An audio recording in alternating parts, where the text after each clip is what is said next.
اللہ سبحانہ وتعالیٰ کا بہت زیادہ شکر ہے کہ آج ہم اس کے نام پر یہاں جمع ہیں، اس کا ذکر کرنے کے لیے، اس کا شکر ادا کرنے کے لیے، اور اس کی بھیجی ہوئی کتاب اور اس کے رسول صلی اللہ علیہ وسلم کی سنت سے اپنی زندگی میں رہنمائی حاصل کرنے کے لیے۔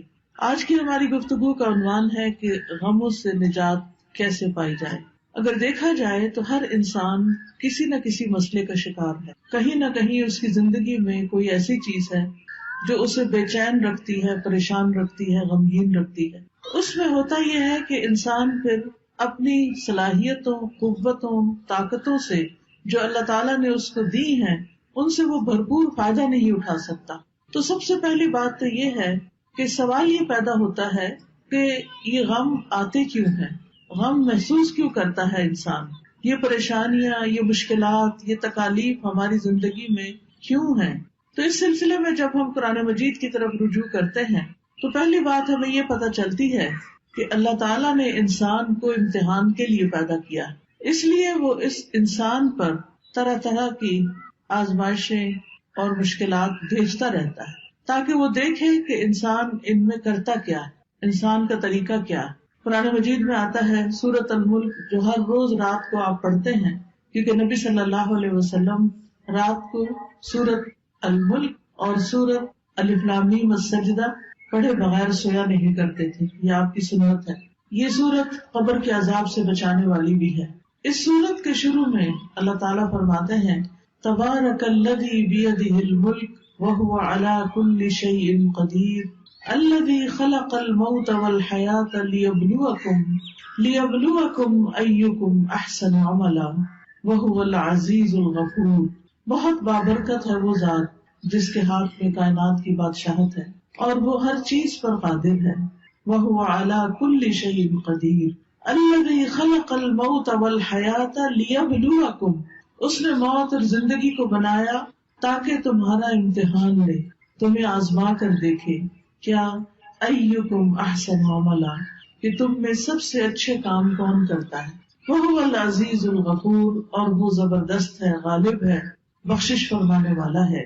تو اس سے یہ پتہ چلتا ہے کہ یہ زندگی ایک امتحان ہے، اور امتحان ایک مشکل چیز ہوتی ہے۔ اس میں ہمیشہ انسان کے حالات اس کی مرضی کے مطابق نہیں ہو سکتے، اس پر کہیں نہ کہیں سے کوئی نہ کوئی ایسی آزمائش، کوئی امتحان، کوئی تکلیف، کوئی تنگی آتی رہے گی تاکہ یہ دیکھا جائے کہ انسان کرتا کیا ہے، کیا پھر بھی یہ اللہ سے راضی رہتا ہے، کیا پھر بھی یہ اللہ کی طرف رجوع کرتا ہے، کیا یہ واقعی اللہ کا بندہ بن کے رہتا ہے، یا اس آزمائش کی گھڑی میں پھسل جاتا ہے اور شیطان جو ہر وقت اس کو اچکنے کے لیے تیار ہے وہ اس کا نوالہ بن جاتا ہے۔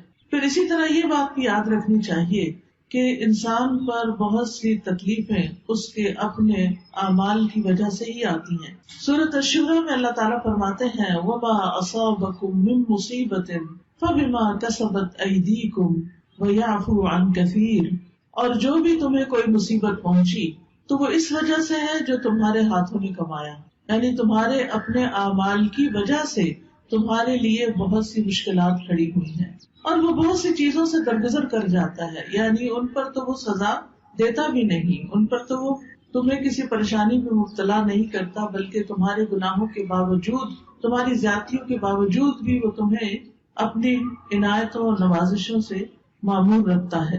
پھر اسی طرح یہ ہے کہ انسان بعض اوقات اللہ کی عبادت سے منہ موڑتا ہے، اللہ کے ذکر سے منہ موڑتا ہے تو اس پر کوئی تکلیف آ جاتی ہے، کیونکہ اللہ نے ہمیں اپنی عبادت کے لیے پیدا کیا ہے۔ سورۃ الذاریات میں آتا ہے وَمَا خَلَقْتُ الْجِنَّ وَالْإِنسَ إِلَّا لِيَعْبُدُونِ، کہ میں نے جن و انس کو اپنی عبادت کے لیے پیدا کیا ہے۔ تو انسان جب اللہ کی عبادت سے منہ موڑ کر دنیا کا بندہ بننے لگتا ہے تو اللہ تعالیٰ اس کو واپس اپنی طرف لانے کے لیے کسی تکلیف میں مبتلا کرتا ہے تاکہ یہ بندہ اللہ کو یاد کرے۔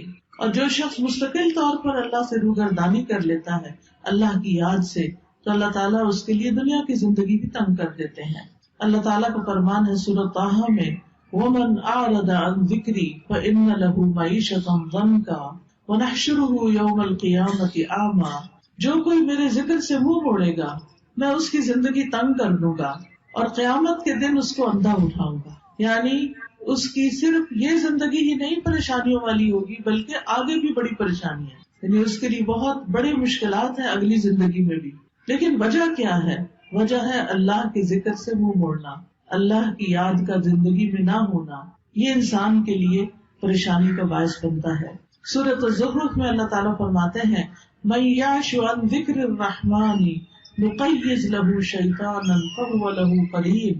جو شخص رحمان کے ذکر سے آنکھیں بند کر لیتا ہے ہم اس پر شیطان مسلط کر دیتے ہیں جو اس کا ساتھی بن جاتا ہے، اور شیطان پھر اس کو اللہ کے راستے سے روکتا ہے. جب انسان اللہ کا راستہ چھوڑ دیتا ہے اور اللہ کی نافرمانیاں کرنے لگتا ہے تو اللہ تعالیٰ پھر اس پر کوئی نہ کوئی امتحان بھیج دیتا ہے تاکہ یہ بندہ سوچے، غور کرے اور واپس اللہ کی طرف پلٹے.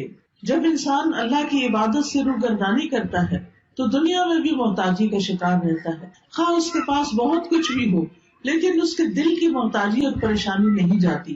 حدیث میں آتا ہے اللہ سبحانہ و تعالیٰ فرماتے ہیں، حدیث قدسی ہے، صحیح ترمذی کی روایت ہے، اے ابن آدم تم اپنے آپ کو میری عبادت کے لیے فارغ کر لو، میں تمہارے دل کو بے نیازی سے بھر دوں گا اور تمہاری محتاجی دور کر دوں گا. یعنی تم میری عبادت کے لیے وقت نکالو تو میں تمہارے دل کو غنی کر دوں گا. حالات تو نہیں بدلتے مگر دل کی حالت بدل جاتی ہے اللہ کی عبادت سے. دل مضبوط ہو جاتا ہے، دل کے اندر اللہ کا توکل آتا ہے، دل کے اندر ایسا یقین آتا ہے کہ انسان کو بڑی بڑی مشکلات بھی معمولی لگتی ہیں. اور جب دل میں ایمان نہیں ہوتا، توکل نہیں ہوتا، یقین نہیں ہوتا، امید نہیں ہوتی، مایوسی ہوتی ہے تو رائی بھی پہاڑ لگتی ہے. اور اس طرح مشکلات اور مصیبتوں کے پہاڑ ہر طرف اس کو کھڑے نظر آتے ہیں. تو اس کا حل کیا بتایا کہ اگر تم عبادت کرو گے تو میں تمہارے دل کو بے نیازی سے بھر دوں گا، تمہاری محتاجی دور کر دوں گا. لیکن اگر تم ایسا نہیں کرو گے تو میں تمہارے دونوں ہاتھ کاموں میں مشغول کر دوں گا اور اس کے باوجود تمہارا فقر دور نہیں کروں گا. یعنی تم سارا دن کام کرو گے، محنت کرو گے، لیکن پھر بھی تمہاری محتاجی اپنی جگہ کھڑی رہے گی کیونکہ وہ دل کی محتاجی ہوگی، دل کے اندر پریشانی ہوگی. تو یاد رکھیے کہ صرف دنیا کی فکر کرنے سے معاملات سلجھنے کی بجائے بگڑنے لگتے ہیں. صرف دنیا دنیا دنیا، ہر وقت صبح اٹھتے ہی دنیا کی فکر، دن کو دنیا کی فکر، رات کو سوتے ہوئے دنیا کی فکر. تو رسول اللہ صلی اللہ علیہ وسلم نے اس کے بارے میں فرمایا جس شخص کا مقصد اور پریشانی یا غم دنیا کا ہو اور وہ دنیا کا ہی ہو کر رہ جائے اور وہ اسی کی نیت رکھتا ہو تو اللہ تعالیٰ اس کا فقر اس کی آنکھوں کے سامنے کر دیتے، یعنی پھر اللہ تعالیٰ بھی اس کو اس کے حال پر چھوڑ دیتے ہیں. وہ دنیا کے لیے زیادہ کنسرن ہے، زیادہ فکر مند ہے تو اللہ تعالیٰ اس کو اسی کے حوالے کر دیتے ہیں اور اس پر اس کے معاملات بکھیر دیتے ہیں. اس کو سمجھ نہیں آتا کہاں سے شروع کروں اور کہاں پر ختم کروں، اور اس کو اس سے اتنا ہی ملتا ہے جو اس کے لیے لکھ دیا گیا ہو. اور جس شخص کا مقصد اور حرص آخرت ہو اور وہی اس کا ہدف بن جائے اور وہ اسی کی نیت کرتا ہو، یعنی اس کا ہم و غم آخرت ہے کہ کل کیا ہوگا، دنیا کی زندگی تو گزر جائے گی، میرا کل کو کیا بنے گا جب میں اللہ کے حضور پیش ہوگا، وہاں میرا ٹھکانہ کیا ہوگا. جو شخص اس فکر میں مبتلا ہو جاتا ہے تو اللہ تعالیٰ اس کے دل میں غرار ڈال دیتے ہیں، دنیا کی طرف سے اس کا دل مطمئن کر دیتے ہیں، اس کے معاملات کو یکجا کر دیتے ہیں اور اس کو پھر اپنی حاجتوں کے لیے بھاگنا نہیں پڑتا، دنیا ذلیل ہو کر اس کے پاس آتی ہے. تو اس لیے ہم سب کو یہ دیکھنا چاہیے کہ ہم کس چیز کے لیے زیادہ فکر مند ہیں. دنیا تو چند دن کی ہے، دنیا کی حیثیت تو ایک مچھر کے پر برابر بھی نہیں. دنیا کا بڑے سے بڑا نقصان ایسا ہی ہے جیسے مچھر کا پر ٹوٹ کے گر گیا ہو، لیکن اصل نقصان، اصل مشکل، اصل پریشانی تو آخرت کی پریشانی ہے جس کے لیے ہم سب کو فکر مند ہونے کی ضرورت ہے. دنیا کی فکر کرنے والے سے رب کی بے نیازی ہوتی ہے. نبی صلی اللہ علیہ وسلم نے فرمایا جو اپنے غموں کو ایک ہی غم بنا لے، جو اپنے غموں کو ایک ہی غم بنا لے اور وہ آخرت کا غم ہو تو اللہ اس کے دنیا کے غموں سے اسے کفایت کرے گا، اس کے دنیا کے غم دور ہو جائیں گے. اور جس کو پریشانیاں ادھر ادھر بھٹکا کر لے جائیں اللہ اس کی پرواہ نہیں کرے گا کہ وہ دنیا کی کس وادی میں ہلاک ہو کر دیتا ہے. تو اس لیے غموں سے بچنے کا، غموں سے نجات کا اصل طریقہ کیا ہے کہ دنیا کی بجائے آخرت کی فکر زیادہ لگا لی جائے. یاد رکھیے جہاں دنیا کی حرص زیادہ ہوتی ہے، دنیا کی محبت زیادہ ہوتی ہے، وہاں اللہ کی محبت میں کمی آ جاتی ہے، وہاں پر اللہ کی محبت میں کمی آ جاتی. نبی صلی اللہ علیہ وسلم نے فرمایا قیامت قریب آ چکی ہے، لیکن لوگوں میں دنیا کی ہی ہرس بڑھے گی، یعنی جتنی جتنی قیامت قریب آ رہی ہے اتنی اتنی دنیا پھیلتی جا رہی ہے ان کے سامنے، اور اس کی محبت اور اس کے پیچھے بھاگنا اور زیادہ بڑھتا جا رہا ہے، اور اللہ سے دوری میں ہی اضافہ ہوگا۔ پھر اسی طرح ہم دیکھتے ہیں کہ جب ہم دنیا کو زیادہ امپورٹنس دیتے ہیں تو دنیا کا چھوٹا سا نقصان بھی انسان سے برداشت نہیں ہوتا، لیکن جب انسان یہ سمجھتا ہے کہ کوئی بات نہیں، یہ چیز چلی گئی تو ہم بھی تو اللہ کی طرف جانے والے ہیں، جیسا کہ سورۃ البقرہ میں آتا ہے وَلَنَبْلُوَنَّكُمْ بِشَيْءٍ مِّنَ الْخَوْفِ وَالْجُوعِ وَنَقْصٍ مِّنَ الْأَمْوَالِ وَالْأَنفُسِ وَالثَّمَرَاتِ وَبَشِّرِ الصَّابِرِينَ الذين إذا أصابتهم مصيبة قالوا إنا لله وإنا إليه راجعون أولئك عليهم صلوات من ربهم ورحمة وأولئك هم المهتدون۔ کہ اللہ سبحانہ تعالیٰ کی طرف سے آزمائش تو ہوگی، امتحان تو ہوگا، لیکن ایسے موقع پر جو یہ کہے انا للہ وانا الیہ راجعون، کہ بے شک ہم اللہ کے لیے ہیں اور اسی کی طرف لوٹ کر جانے والے ہیں، تو ایسے لوگوں پر اللہ کی رحمت اور نوازشیں ہوتی، اللہ کی رحمت ہوتی، اور ایسے لوگ ہدایت پانے والے ہوتے۔ تو بات یہ ہے کہ تکلیفیں تو آئیں گی، یہ تو اللہ تعالیٰ نے خود ہی فرما دی کہ ہم ضرور آزمائش کریں گے، ضرور امتحان لیں گے، خوف سے، بھوک سے، جان مال پھلوں کی کمی سے، لیکن خوشخبری ہے صبر کرنے والوں کو، یعنی جب ان کی زندگی میں کوئی چیز کم ہوتی، مثلاً کوئی بچہ فوت ہو گیا، بہن بھائیوں میں سے کوئی چلا گیا، کاروبار چلا گیا، کوئی کاروبار کو نقصان ہو گیا، جاب چلی گئی، کوئی اور حادثہ ہو گیا کہ جس سے بڑا نقصان ہو گیا، تو اب یہ سب چیزیں تو زندگی میں روز کا معمول ہے، کبھی کوئی چیز پیش آتی ہے، کبھی کوئی چیز پیش آتی ہے، تو بتایا گیا کہ وہ ایسے موقع پر کیا کہتے ہیں اور کیا کرتے ہیں، انا للہ و انا الیہ راجعون، یعنی وہ اللہ کی طرف رجوع کر لیتے ہیں، اور صبر کے ساتھ کیا کہتے ہیں کہ بے شک ہم بھی اللہ کے لیے اور اللہ ہی کی طرف واپس جانا ہے۔ یعنی جو ہمارا کوئی رشتہ دار چلا گیا یا مال چلا گیا یا کوئی اور، یعنی کہ کوئی کھیتوں میں یا کاروبار میں یا کسی کیے ہوئے کام میں کوئی نقصان ہو گیا، تو وہ کہتے ہیں اس میں بھی کوئی خیر ہوگی، اس میں بھی میرے لیے اجر ہے، اس میں بھی کوئی بھلائی ہے، میرا کوئی پیارا چلا گیا لیکن میں اللہ سے امید نہیں چھوڑوں گی، کیونکہ اللہ ہے نا۔ حتیٰ کہ اگر کسی عورت کے شوہر بھی فوت ہو جائے اور اگر اس کا اللہ پر بھروسہ ہو تو اس موقع پر بھی اللہ تعالیٰ اس کا دل تھام لیتا ہے، اور وہ کیا سوچتی ہے کہ ایک انسان تو گیا ہے مگر اللہ تو زندہ ہے، اللہ لا الہ الا هو الحی القیوم، اللہ ہے نا۔ ٹھیک ہے، انسانوں کی کمی کوئی انسان اور پوری نہیں کر سکتا، شوہر کی کمی کوئی بھی پوری نہیں کر سکتا، نہ ماں باپ، نہ بہن بھائی، نہ بچے، لیکن اس سے بڑھ کر بھی تو کوئی ہستی ہے نا، اور وہ اللہ کی ہستی ہے۔ اللہ لا الہ الا ہو، اللہ وہ ذات جس کے سوا کوئی الہ نہیں، الحی جو زندہ ہے، جس کو کبھی موت نہیں آنی، القیوم جو قائم ہے، جسے کسی سہارے کی ضرورت نہیں بلکہ وہ باقی سب کو بھی قائم رکھنے والا ہے۔ تو جب وہ ہستی موجود ہے، اللہ سبحانہ تعالیٰ ہے، تو پھر فکر کس بات کی؟ اس نے تو میرے دنیا میں آنے سے پہلے میرے رزق کا انتظام کیا، ماں کے سینے میں دودھ اتار کے، اس نے تو مجھے پیدا ہونے کے بعد جب میرے دانت بھی نہیں تھے، کچھ کھانے کے قابل بھی نہیں تھا، کچھ ہاتھ پاؤں بھی ہلا کے نہیں پکڑ سکتا تھا، اس وقت بھی میرے رزق کا اہتمام کیا تھا، انتظام کیا تھا، وہ اب بھی کرے گا۔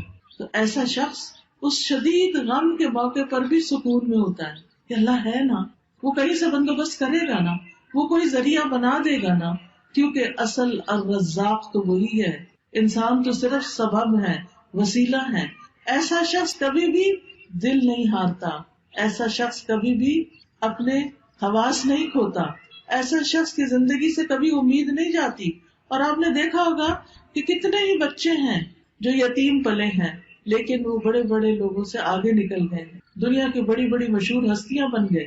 باپ کی کمی سے ان کی زندگی میں سب کچھ ختم نہیں ہو گیا، اللہ نے دوسرے ذرائع سے ان کی مدد کی، کیونکہ اصل اسباب تو اللہ کے ہاتھ میں ہے اور تمام چیزیں وہی پوری کرنے والا ہے۔ یاد رکھیے، اللہ کے پاس ہر مسئلے کا حل ہے، وہ ہر چیز پر قدرت رکھتا ہے، لہذا رنج اور غم سے، مشقت اور پریشانی سے نجات پانے کے لیے سب سے پہلا کرنے کا کام کیا ہے؟ اللہ پر بھروسہ، اللہ سے مضبوط تعلق، اللہ پر ایمان، یقین، توکل، اس سے امید، اسی کا ڈر اور اسی کی طرف لوٹ کر جانے کی فکر.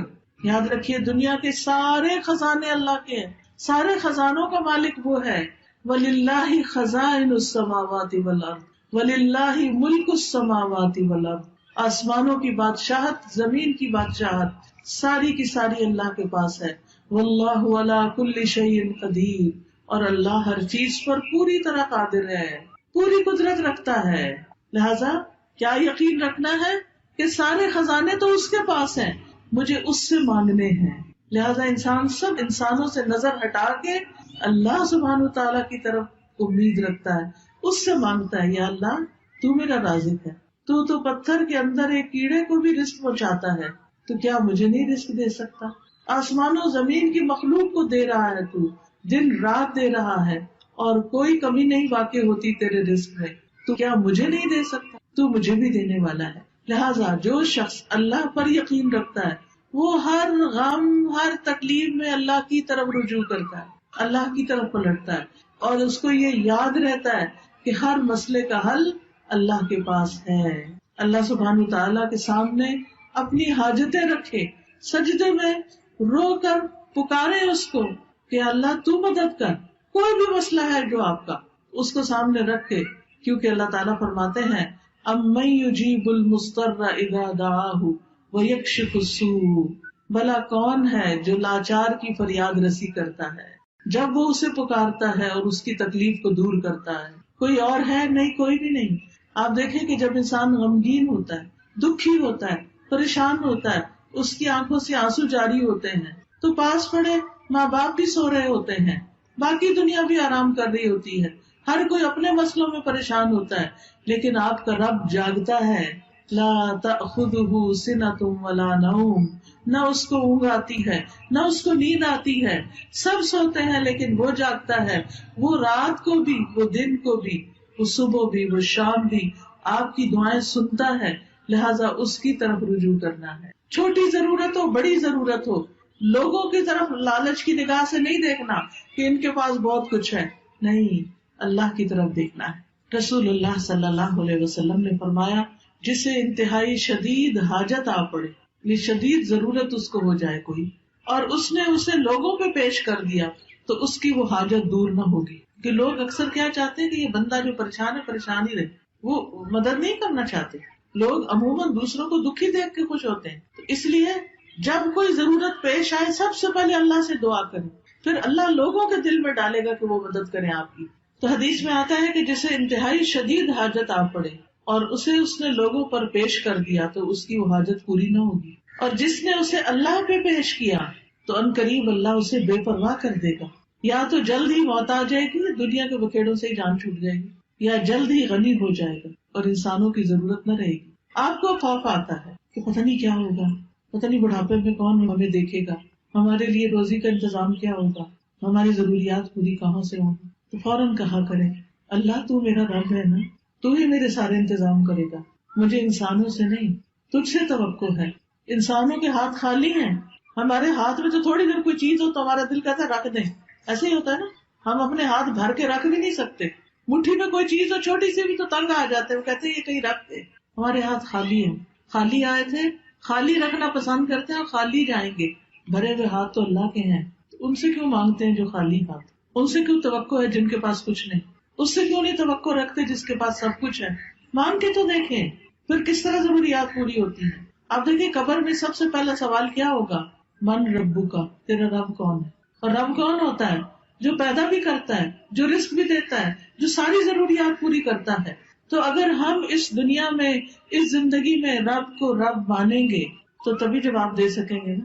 تو اکثر کہا کرے اللہ تو میرا رب ہے، تو ہے نا، تو یہ بھی کام کر دے گا میرا، تو یہ بھی مشکل آسان کر دے گا میری. زندگی میں کوئی مشکل ہی نہیں رہے گی جب آپ رب کو پکارتے رہیں گے، جب رب کو پہچان لیں گے تو کوئی غم نہیں رہے گا. انبیاء کا طریقہ یہ تھا کہ وہ اپنے غموں کی فریاد، اپنے دکھوں کی داستان اپنے رب کو ہی سناتے تھے.